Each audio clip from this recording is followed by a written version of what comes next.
নমস্কার বন্ধুরা, আজকে আবারও চলে আসলাম নতুন একটা রেসিপি নিয়ে।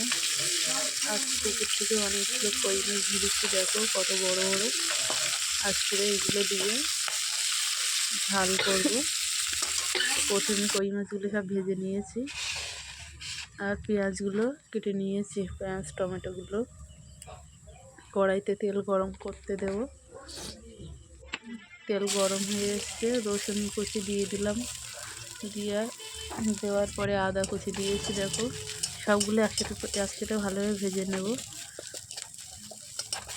জল দিয়ে দেবো তাতে মশলাটা না ধরে যায়। সবগুলো ভালো করে কষিয়ে নেব। একে একে সব মশলা দিয়ে দিলাম। সব মশলাগুলো ভালো করে কষিয়ে নেব যতক্ষণ না মশলা থেকে তেল ছেড়ে যাচ্ছে। মশলা থেকে তেল ছেড়ে গেছে, দেখো এবার আলুগুলো দিয়ে দেবো, দিয়ে একটু ভেজে নেব। এবার টমেটো দিয়ে দিলাম। আলু টমেটো একসাথে ভালো করে কষিয়ে জল দিয়ে দেবো। আমাদের পুকুরে প্রচুর কই মাছ আছে বন্ধুরা।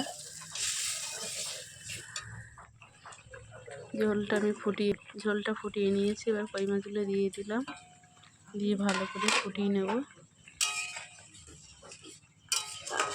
আমার রান্না প্রায় হয়ে এসছে, দেখো রান্না কমপ্লিট।